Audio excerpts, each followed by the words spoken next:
hesitate to ask. I guess we'll start off with just kind of a verbal review of the consent form. You understand that there are no risks other than we're using your name for this in the audio recording. And then also there are no benefits associated with this other than the enrichment and knowledge going into this neighborhood and the ACTS organization. And then also it's completely voluntary. If at any point you don't want to be a part of this, all you have to do is just say no. Just one. You're talking, when you say this neighborhood, we're really talking about neighborhoods, plural, in ACTS, right? So the whole of the universe. Okay. Yeah. And that's what we've been coming to find too with our knowledge of ACTS is that it's not solely one neighborhood. And we talked with Father Dennis yesterday, and it was mind blowing. Yeah. Yeah. He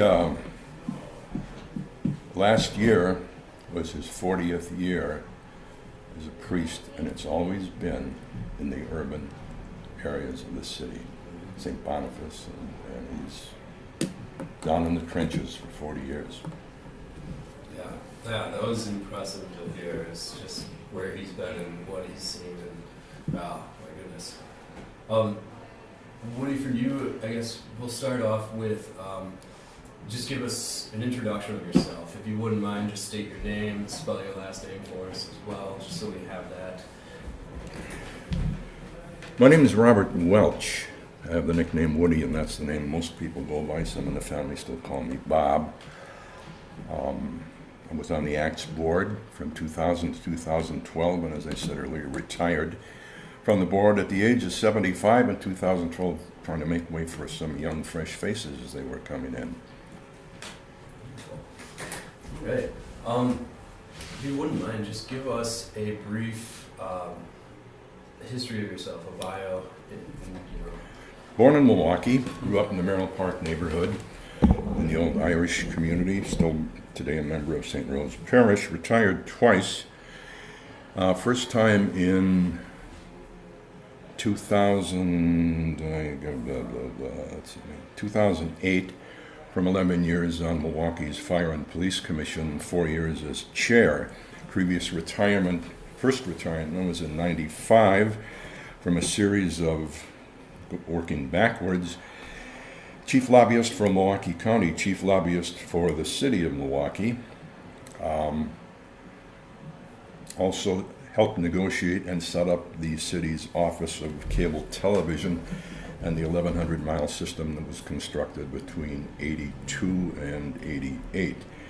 Prior to that, for 13 years, I was staff assistant to and director of communications for Henry W. Meyer, who was the mayor of the city at the time.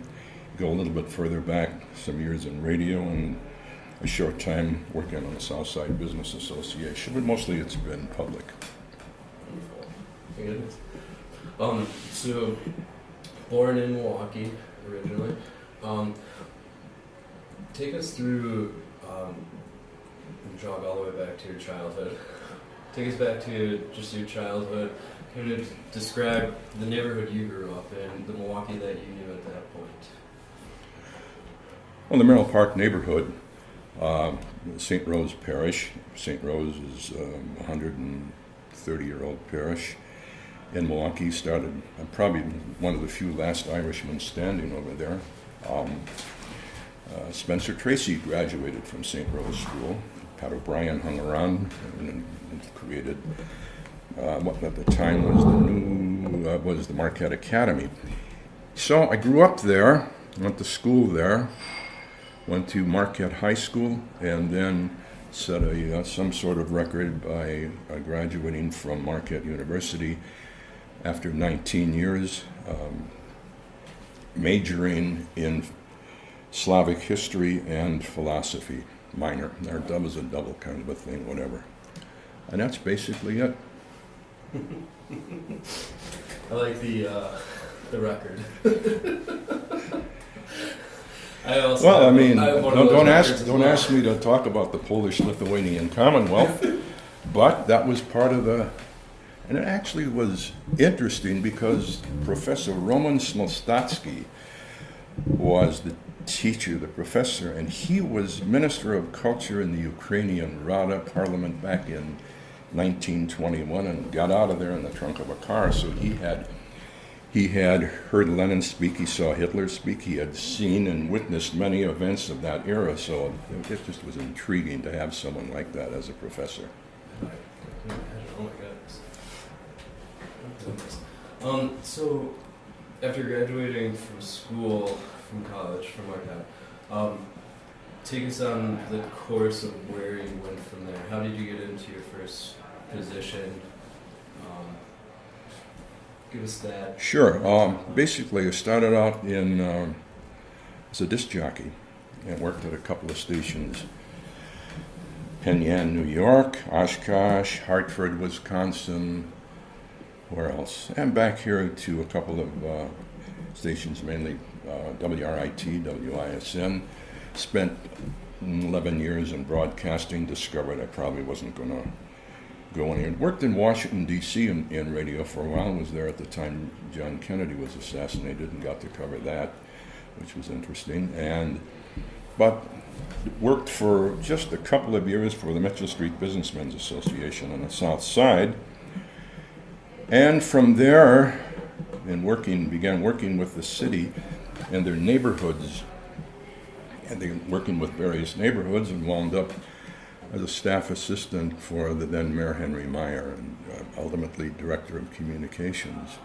And then the progression was as I described earlier throughout the career. So you've been in communications since you graduated out of college now. Yeah, communications to the extent in handling press for the mayor in a two-newspaper town was interesting. I didn't have to do it at a time, today's time when you had social media, the cable television issue was interesting because the city took a long period of time, worked off an article in The Nation called The Wired Nation, in which there was that these oligarchies, these things that were going to take over and wire cities. But Milwaukee took its time and awarded a contract, and then the subsequent Secretary of Transportation, Drew Lewis, who was chairman of Warner Amex at the time, said, we can't build this. So I had worked with the city attorney, Grant Langley, in negotiating the contract, and there we are, and then helping oversee construction of the system. When that was done, John Norquist became mayor in 1988, and he asked me to head up the Office of Intergovernmental Relations, which was essentially the lobbying arm for the city, primarily most of my work in Madison. And after 4 years, went over to the county for 3 years, doing the same thing, intergovernmental relations, and decided I'm going to extricate myself from here and retire. And did.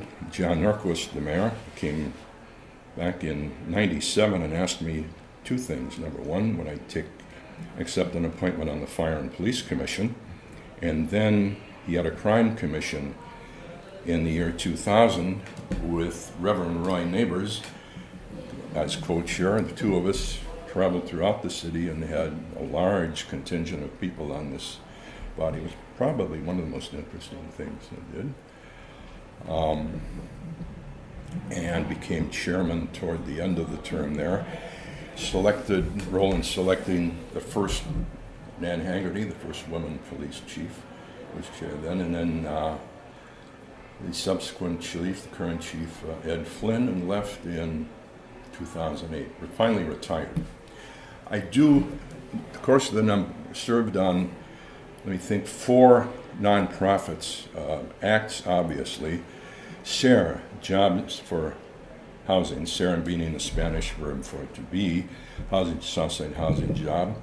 The Irish Cultural and Heritage Center on the old Grand Avenue Congregational Church at 21st in Wisconsin. And the one nonprofit foundation I'm still a member of and active in is the Wisconsin Hispanic Scholarship Foundation / Mexican Fiesta. We put the annual festival on at the end of August every year, and I'm still a member of that. I've served on St. Rose Parish Council for a couple of terms, and I'm a little bit active in the parish, but that's about it. I mean, I'm going to be 79 in October. I'm going You sound like a busy to man. relax, yeah. Try to keep active. Sounds that way. Wonderful.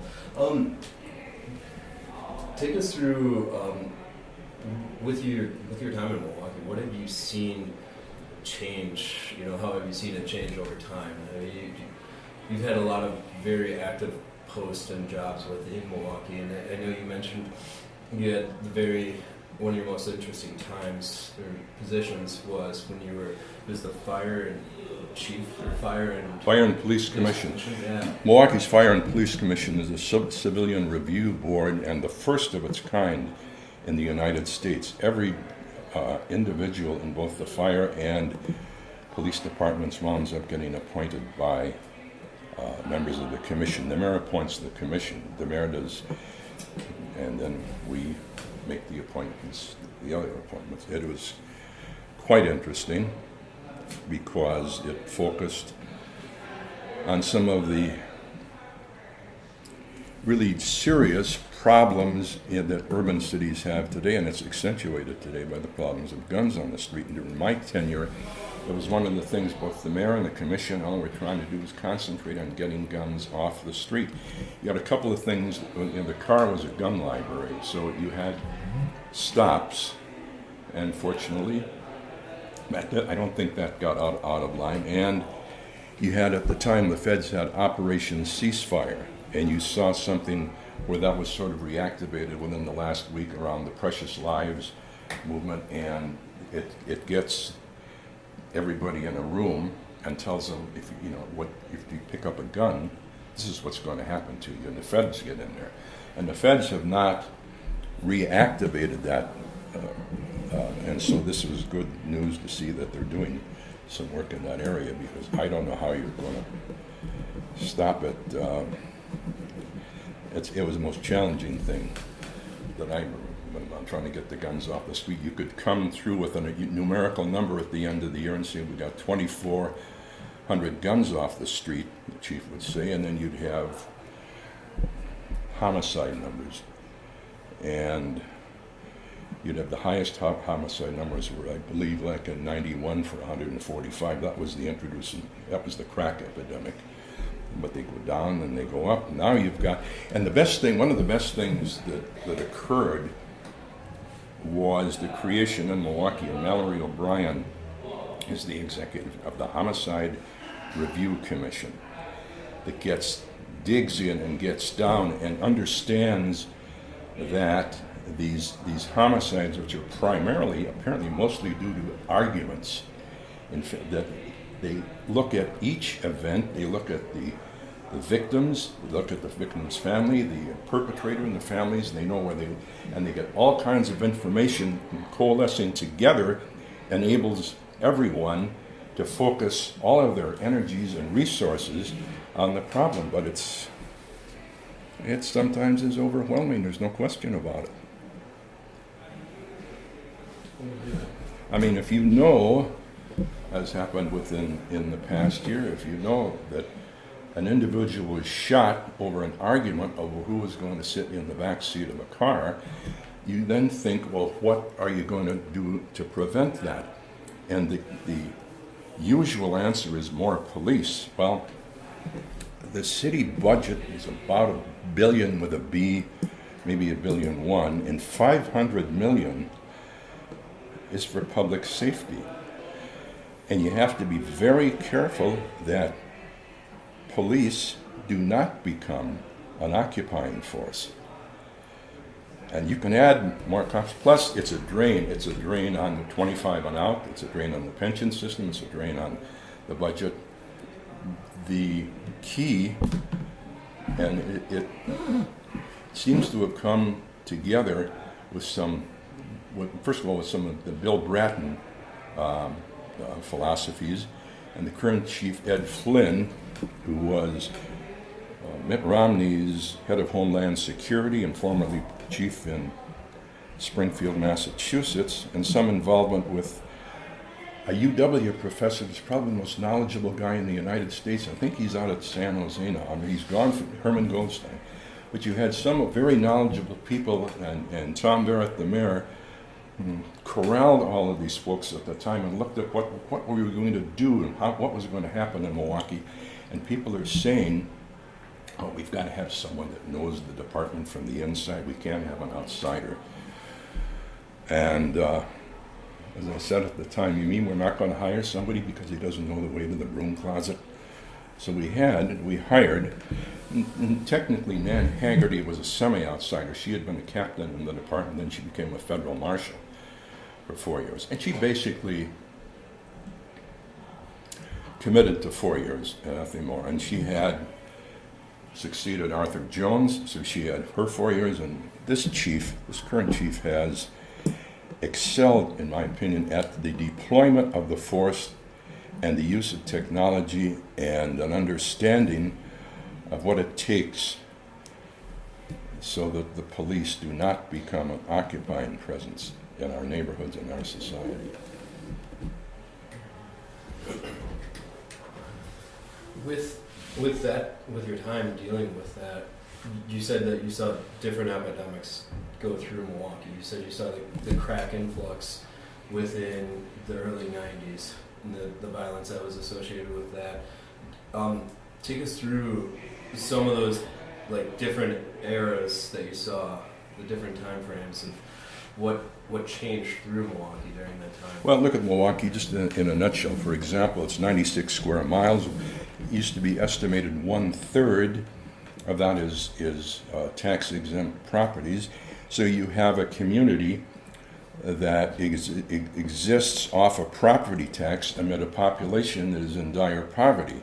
And a property tax is an extremely regressive tax, so that the person living across the street is paying a regressive property tax.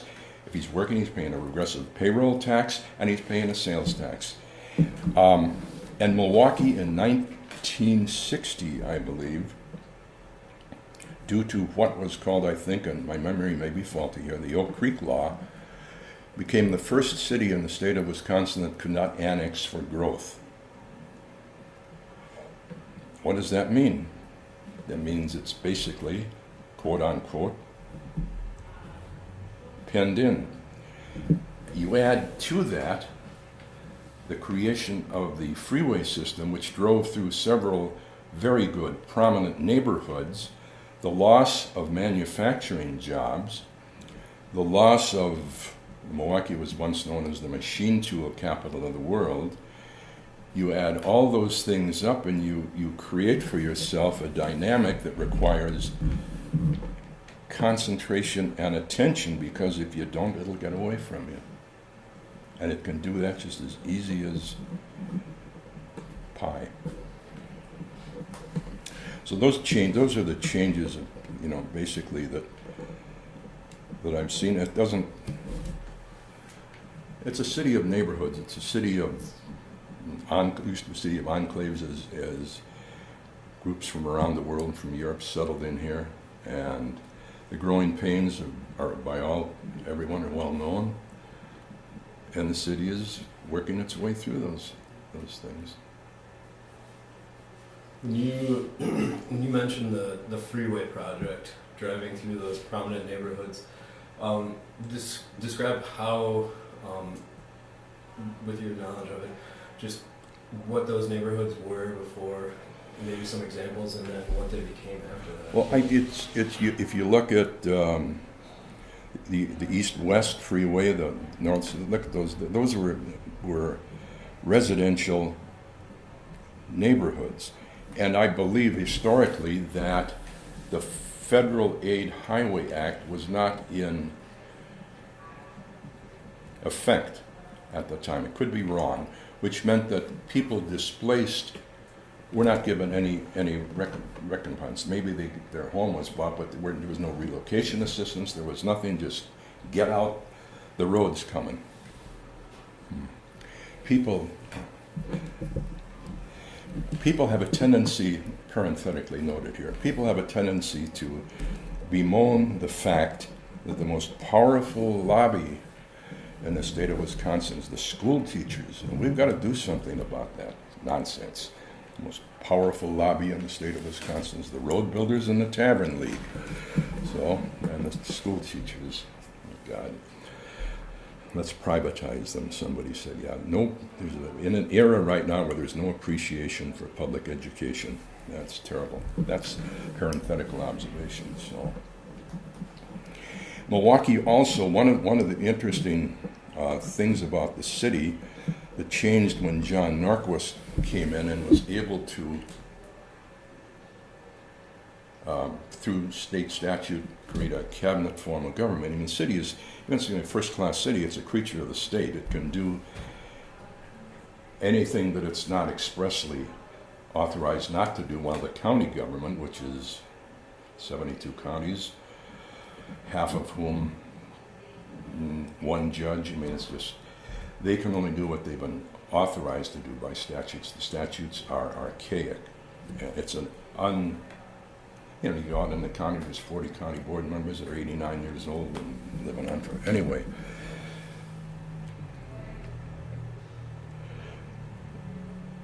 The city of Milwaukee, up until 1976, was what was called a weak mayor form of government, strong council form of government, and had a similar administrative existence to that of New York City, in that the budget was put together by the Board of Estimates. I'm not sure that that's still done in New York, but Henry Meyer was able to get a quasi-executive budget, which is important because if you're elected citywide and to be held accountable citywide, and yet you have to sit down with an elected controller, 5 aldermen, and a couple of dancers on the finance committee to go through your budget and then create the budget and then send it to the full council, who's accountable?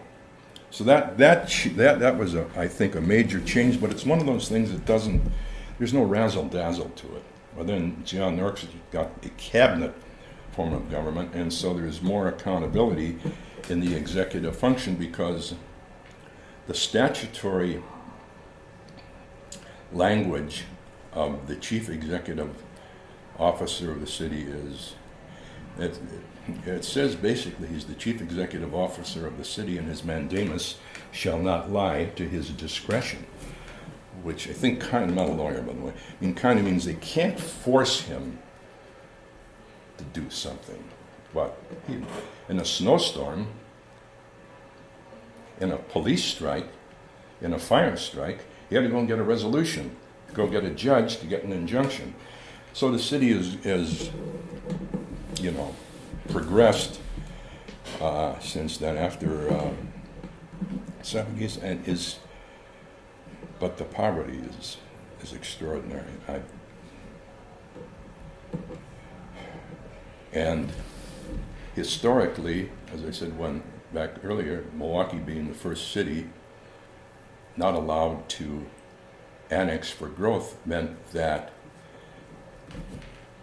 the suburbs could grow and could enact what some would call exclusionary zoning practices, so that the wealthier people now, and some of the businesses you can track going out along the freeway lines out into the suburbs, and the wealthier people going out into the suburbs. And in some parts of the city became what it is, and what Jim Groppe once said to me in an interview was a reservation. He didn't call it together, we called it, this is a reservation, when I was in radio and interviewed him 100 years ago. So. When you say reservation, like Father Groppe said that, what are you referring to a particular area as well, or just? He was referring to the north side. Let's just probably this side area, and he was engaged in time in dealing with the white ethnic communities on the south side, but he felt that the African Americans were hemmed in on a reservation and not allowed to move freely throughout all areas of the city. That there was wasn't any of that. There ultimately was an open housing law, obviously got that, but whether in actuality what that did, I don't know, but that's what he was talking about. Very interesting. With that, how would kind of, this might jump forward in history, but I feel like this might be a good time to transition into how you got involved in ACTS, or kind of talking about maybe the north side in more of a common sense. Approximately 1986 or 87, I had come back to St. Rose Parish in Merrill Park, and Father Dennis had become pastor, what our parish had been, pastor of St. Rose and St. Michael's. And another parenthetical observation, I discovered early that Father Dennis was practicing what Pope Francis recently set forth in describing the role of pastors in the pastoral setting, and that was, these parishes are like an army field hospital. People are wounded, they're injured, they're sick. You don't go into there and talk to them about their cholesterol. He's talking religiously, but Dennis understood, Father Dennis understood the humanity of people and the poor that he was working with. And he didn't talk to them about their cholesterol. So he became pastor, and I was on the parish council working with him there, and it must have been 2000. Sometime I think he asked me would I like to come over and be on the ACTS board, and I did. Then, since '87, when you said you had met him in St. Rose, you had stayed in contact with him through the parish at Yes. that point. Was it '88 he had come over here to St. Michael's, or kind of around that time frame? Is that when? No, it was.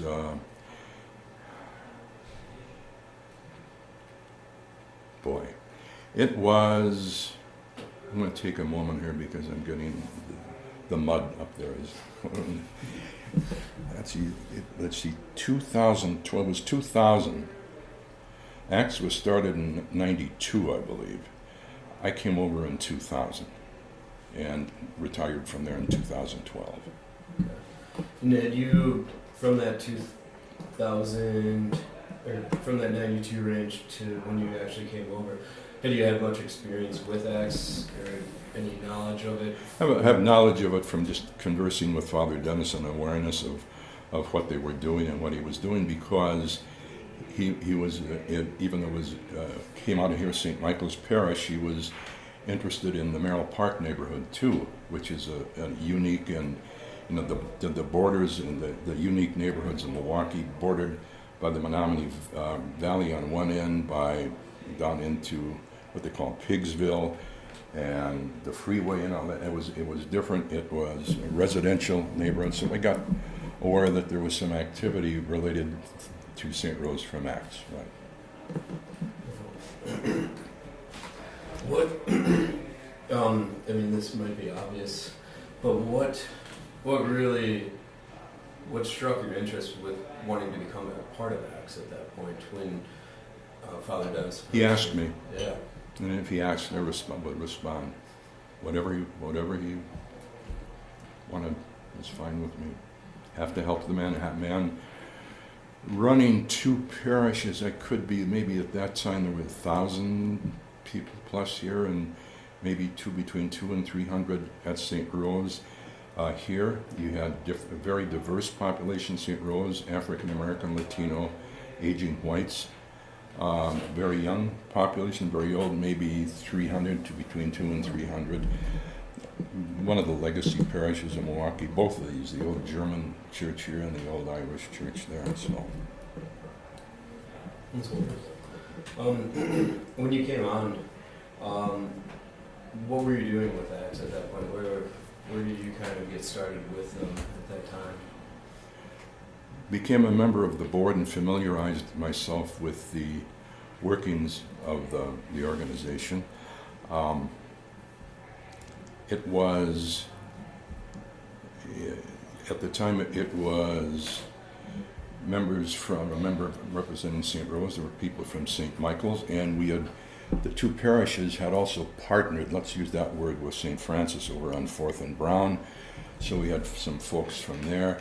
We had a member of the parish here, Eloisa Gomez, absolutely an astounding grant writer, and those folks are hard to find, you know, and labor intensive, and familiarized myself with what ACTS was doing, and learned.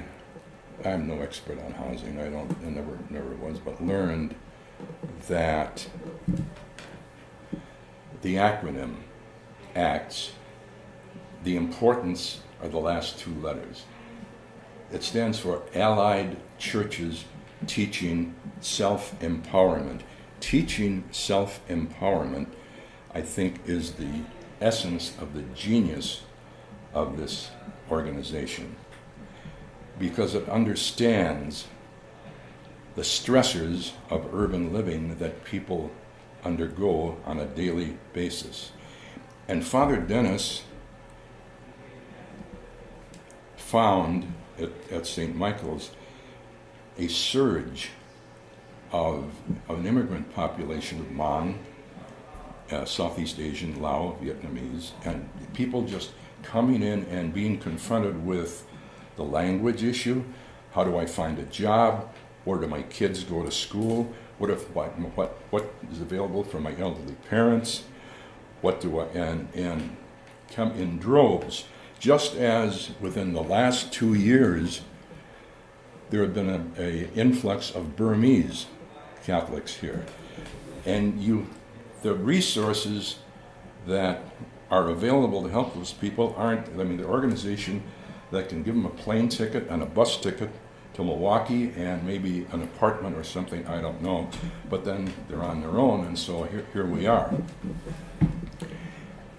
And because he was confronted, and the parish was confronted with this, let's call it a surge of immigrant population, he became to understand that in order to serve that population, you needed to stabilize the neighborhood, because he found out, and subsequently it is allied churches, it went to other churches involved. He found out that people were paying sometimes exorbitant rents to absentee landlords, and that most of the homes around the parish were owned by absentee landlords. And how do you then mobilize yourself to meet the needs of this community when the stability isn't there? And so I think that the genius of ACTS then was to recognize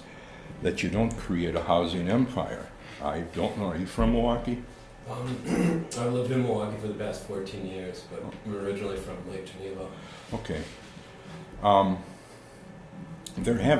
ACTS is about 20 or 25 years old. It is the last nonprofit, I'm not talking, Habitat's another, last nonprofit local housing agency standing as far as successful as far as I'm concerned. All of the others, ESHAC, East Side Housing Cooperative, Cooperative West Side Housing Corporation, they all have disappeared because the organizational structure was such that it was inevitable that it could not be sustained, and Dennis Lewis recognized that. How did he recognize it?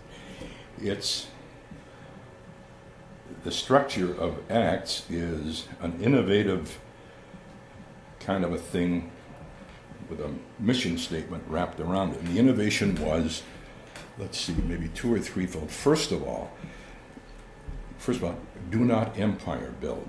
Others did. And they owned the houses. They acquired the houses, and the entity owned them. Secondly, and remarkably, you had to have as an entity, as acts, something different. And so the first Mon real estate broker in the state of Wisconsin was hired Leah. Now, if you go to a commercial, or not a residential, any Wauwatosa Realty, any of these realties, you know, it's a commission, and the house gets this and that, blah, blah, blah, and all that kind of stuff. He realized that in order to sustain an operation of this kind in these neighborhoods, you had to you had to have stability. And he believed that stability, and it turns out to be true, is that just so Mike Leah is getting ready to retire. So he established a base salary for people with benefits. I mean, and people's, oh, how can you do that? You can't do that. Okay. And then ultimately, to meet the African American community here. And those two things, those two ideas, I think helped make ACTS what it is, especially the self-empowerment, giving people the tools, teaching people, showing people what they needed, counseling people, working people through the thicket, aim for a successful. And that was not without stumbles, not without problems, not without issues, but those at the beginning. And then when I came on, I had expressed an interest in the South Side, and so Ilaria and Francisco Rios are on there, and still on there for several years. And that's a different, predominantly Mexican community, but the fastest growing community in terms of growth, not only in the metropolitan area. And in each community, the Mon, the African American, Puerto Rican, are all, you know, there's cultural differences, and you need to learn to deal with those. And that's why when you have a broker that doesn't have to worry about, am I going to make it this month? You can concentrate on working with, and then you start to provide resources for those people. So in the beginning, when I started, ACTS was, you know, representatives from the parish, a former state representative, remarkable man, former priest who had been in the inner city, Dismas Becker, he was on the board, just one of a kind. And we are interested in helping people in these neighborhoods. And it was small. The questions over time became, how do we grow? And if we grow, how do we manage growth? And what does growth mean? And how do we, I'm going to go back to something else. Probably equally important as the other two characteristics, innovative characteristics mentioned, was the fact that if you were to run a number over the entire existence of ACTS, I would say it would be between 95 and 99% private funding. And that, it's not that you didn't want government funding, but it put too many thumbs in your soup. So for example, I mean, we went through, you go back, all these programs, Model Cities program, Community Development Block Grant. We would do our due diligence and apply for a grant, and let's say the grant was, I think it was $50,000, I think we got the grant, but you look back and you find out two things. Number one, you expended $50,000 and more in time to fulfill the obligations of the grant, and by the time you got all through with it, you might as well go and do the hard shoe leather work of raising the money yourself. And secondly, it was more inviting and even enticing to the foundations that we weren't tied to government support. And so those are those are three things that I mentioned, and those three what made this organization unique. And then it became a matter of how do you sustain the growth.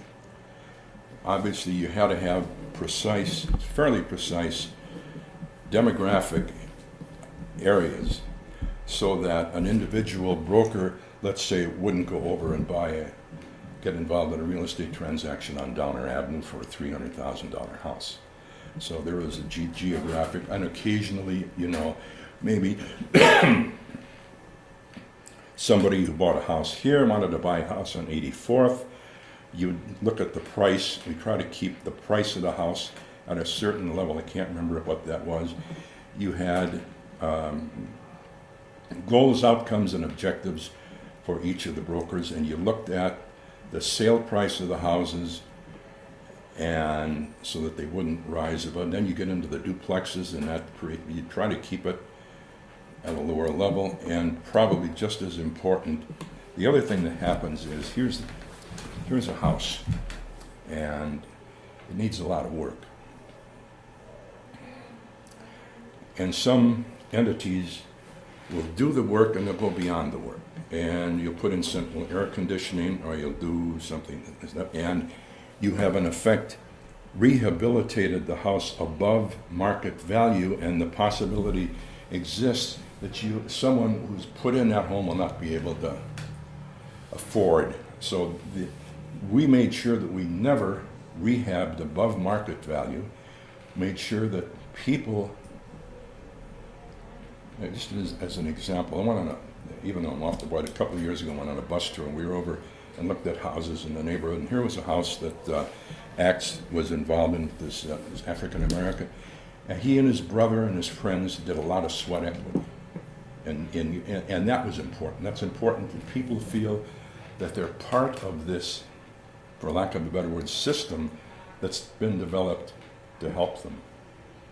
Because homeownership, instead of giving it to some absentee landlord, they build equity for themselves. It enables, if you look at the church bulletin here from Michaels and Roses, you'll see ESL classes, in food pantries. St. Rose has one of the few evening food pantries.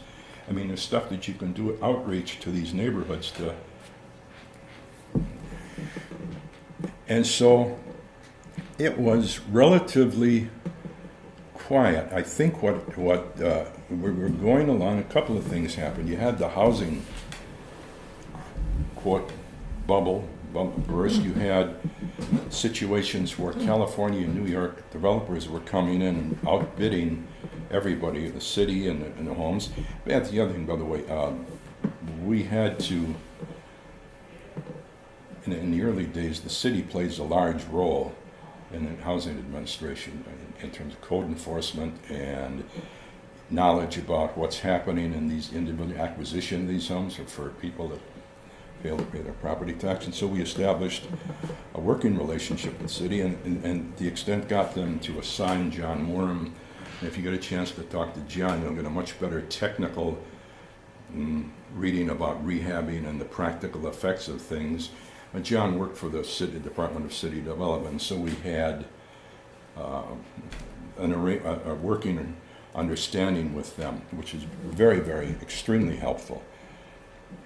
As time went on with the Depression, or the biggest depression since the Great Depression, and the housing bubble, things slowed down, and it was a very difficult time for people and for government. And a couple of things happened.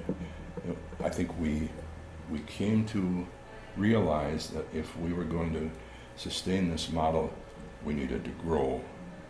We needed to find out how, and how would we assure it wasn't runaway growth. I think, personally for me, I think the hiring of Carl Quindell as executive director and the involvement of some professionals outside the area of the parishes on the board enabled us to examine just who we are and where we were going. We had always had a problem of marketing, making people aware of what we were doing, and we found out people from ACTS visiting a large corporation seeking some funding, and we're told that we don't know who you are. We never see you. And Mike Gosman and Carl Quindell and Ben, I can't think of his last name, that became chairman of the board. They got that thing off the ground. They got the marketing. I don't like to use it. Call it public relations, call it marketing, call it greater civic awareness. We've never been able to get that rolling. And there was one of the other professionals, I forget where he worked, but he understood and had contacts and understood how you approached the media. And that got going. And about the time I left, I think they also, I could be wrong, I think also undertook the creation of a revolving loan fund. And it took us quite a while to understand what that meant and what that could mean, because we had the security of knowing that, and in conversations with the foundations and the funding groups and the banks that processed this, knowing that there weren't many defaults. The default, whatever you call it, the default rate was so minimal it wasn't worth talking about. That and the fact we had a minimal overhead and private funding, and then the understanding of how to create an awareness, because you have to think for a minute too. The longer you're here, and let's take these neighborhoods here, for example, the St. Michael's area. The longer you're here, your African American brokers, your Blia Chas have been through the area so many times. The Hmong population probably generationally now moving northwest, and then relatives thinking it's got to be harder and harder. And how do we do? How do we help out? What can we do about that? The South Side took off like gangbusters, which helped. And this, the entity known as ACTS today is, I couldn't believe, I'm not sure, because I'm not sure where they're at, but the revolving loan fund, I think Carl has evolved off into another, and you should talk to Carl. His family is in Milwaukee, is well-known legacy family working to help poor people. Carl's a graduate of Brown University, and he just came in, and once he got rolling, we started to move. It's kind of like we were a good AAA affiliate. We were the Toledo Mudhens, and we were good, and we won, but we became the Milwaukee Braves or whatever. You know what I mean? That's a poor way of expressing it. But we needed some fresh insight and some folks who knew the landscape, because there was a period of time when lending became an issue, and there was a period of time, if I correctly understand, where people who were undocumented living here but had a TIN, tax identification number, and that was sufficient to qualify them for a loan. I think at some point in time, shortly before I left around there, the TIN issue went away in the scheme of this mess that we have on that issues involving immigration. So it became difficult, and that's why fresh blood helped. And you can't you talk to Father Dennis. Father Dennis is, I think, 67, and if you just think of weddings, funerals, quinceañeras, then the mass schedules, then the phone calls, you get in there and you roll him out when he's needed. You want to talk to the CEO of Northwestern Mutual Life, you make sure that if it's Mike or Carl, that it's Mike and Father Dennis, because he's the creator. This was his brainchild, and to be able to create this entity, I think if he'd have put it down on a piece of paper and taken it around and shown it to people, they say, oh no, that's not going to work. You can't pay people $30,000 a year and give them benefits. What if they don't make any sales? What are you going to do? You'll go bankrupt. No, you can't. You got to have you chase some funding from the state and from the feds and from the city. You got to have he's a man. When I grew up, I always knew their picture in the house of Franklin Roosevelt and probably Bing Crosby, but he was Father O'Malley. He and Barry Fitzgerald were Father O'Malley in Going My Way. So this Dennis is not Father O'Malley. He's a man that understands the humanity of individuals and therefore understands that he himself is not the empire builder, not the Boy Scout leader. He is there to inspire and to empower individuals, and in so doing, that in and of itself will bolster the faith aspects of his mission, but at the same time it brings a more realistic relationship with people, especially when it comes to doing something like this. I mean, this accident is, have they told you the figure? I believe it's 100 million since 1992, somewhere around there? Yeah. Okay. And in the last, just as I was leaving, I think, or around the time, he finally did get some city money because of the foreclosure crisis, and so we're able to, what did they do last year? I got an annual legal.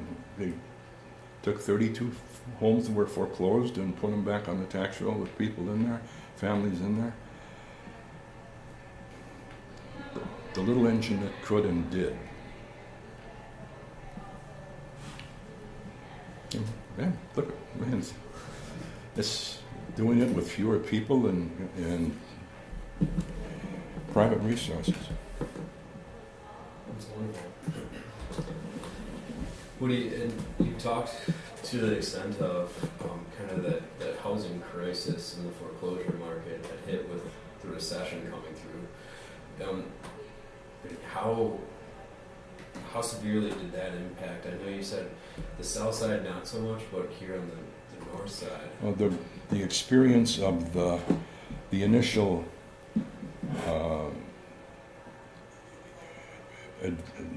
move to the south side, having that be new, probably a little bit, maybe it was a little, I can't remember when Hilaria and Francisco, that at least they probably had somewhat of a running start, and she became, in terms, the most successful in terms of the three brokers, but it stalled not only the ability of people to purchase a home, it stalled the ability of the infrastructure, the city, the county, the state, to manage the housing structure, abandoned homes that were sitting vacant that were then vandalized. I mean, how many, let's see, we're in this building, people climbing up to this building, still they get the copper off all of those kinds of things just sort of slowed things down, but at the same time, we had these, Ben, I can't think it was, Ben became the chairman. He used to work for Corey Nettles in Madison, and he and some of the other folks, they came in with solutions to how we deal with this. Whereas if we were just the smaller entity that we good, we'd say, well, we just got to knuckle down and work our way through it, and be very cautious about making decisions about. I thought, oh Lord, a revolving loan fund. Now what happens if you have a default? But there were people that dealt with this, and then the banks, their loans were difficult to secure from institutions. But it was leadership that brought us through this, and fresh blood on the board, because people saw the record. The record was important. banks were confident. If we brought a portfolio to the bank and it came from Father Dennis Lewis and Acts, they knew that we had done our due diligence and that all the I's had been dotted and the T's crossed and it was ready to go and it wasn't going to go kerflooey.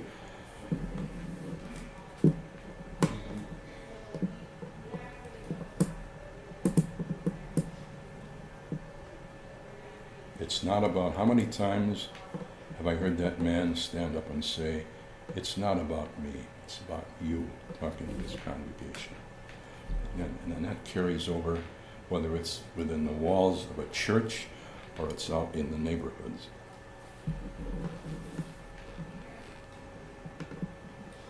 It's wonderful. Yeah, I mean, it truly is. It really is. I know you were saying it was 2012 that you stepped down from the position. How do you, I know maybe you're not as involved, but how do you view your relationship currently with Acts too? I mean, since stepping down. I think it's a minimal relationship. I contribute annually to the foundation. If Mike called me the other morning about this, I'd be happy to. If anything that somebody thinks I can do, I'd be glad to. I keep up to date with the information they send out. But that's it. I've got this point. Like I said, I'm heading for 80, and I've got the one board, which is, you wind up meeting 8 times a year, and I do a lot of work with sponsorships and doing some stuff, but because of the festival, we're not going to have a board meeting in June, July, and August, because we've got to get that thing off the ground. So it's minimal, which is as it should be. Time to let fresh, other younger people take over and run with it.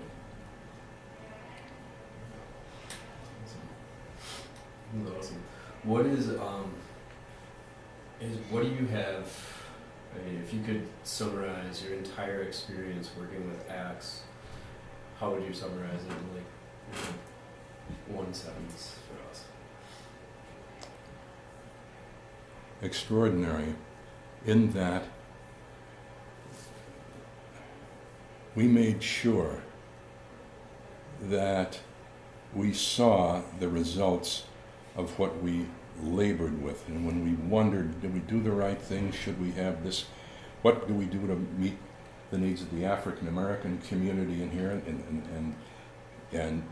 There, when we saw the results, when would go out and visit with a family that had worked with Acts and was in a home, and listen to them, then that's it. Don't need any plaques, don't need any awards, don't need any acknowledgement, just look at the end result. I think that's wonderful. It speaks for itself. Yeah, exactly. Very true. Well, awesome. Is that it? I mean, Esme, do you have any questions? Yes, I do. I have one. This might be a stretch, but do you think that in your time working with Acts, do you see that it's changed your own concept of what it means to have a home, maybe a homeowner? Not really. No. I mean, my function, coming from where I did, and Dennis would, and I got Father Dennis would tell you that probably my primary function on the Acts board was to do what I call roll a grenade down the aisle. So if we were going to have an issue came up, I say, hey, well, wait a minute. What's going to happen if you do this and that? But when you find out on an entity like Acts, the board operates as most church boards and quasi-church boards and minimal church boards are by virtue of discernment. That is, you're respectful of the other views. I can't recall any blow-ups, any real arguments, and discuss serious policy discussions. But again, the end result speaks for itself, and the satisfaction didn't. I don't know, you didn't come and say, you never said to yourself, I did something to put that family in that home. It was always collaboratively, we worked together to ensure an end result that met the primary goal of the organization and the other churches, and to stabilize these neighborhoods. One of the other issues early on that confronted us too, as to go back when you were talking about, really was to whether we would in effect franchise this, and it really didn't work. We let's say you have a parish X over here, and we would provide these services and do this, but we had to put a price on it. I think it was $3,000. Well, some parishes. So, we just learned by doing. The result was always, the parishes always liked it, but we couldn't afford, we couldn't afford to do this with, provide all these services for nothing. But it's just a wonderful experience. And as especially for myself, because since maybe 69 or 70, I've found that some of my work, quite by accident, you work in an executive office, they throw the ball up in the air, and whoever is there has to grab it. So the phone call, whether it's a phone call or a letter or something, I think once got a letter from a kid in St. Louis. It says, we are studying the Pendergast machine. And we're looking at it, and we're wondering, do you have one of these kinds of machines in Milwaukee? Like it was a jukebox. And you know what the Pendergast machine was in St. Louis? Harry Truman's buddy, Pendergast, well, it was like Chicago. It was like a Chicago operation, and it was just a big political machine. And Harry was a haberdasher. His friend ran a hat store. So they'd get that letter, but I get the phone calls, and I happened to get a phone call about a takeover of a small area on the south side by the Latin American Union for Civil Rights, Ernesto Chacon. And so then, anytime something came up, that community that sent it to me, and I've been working with folks in that community now for close to 50 years.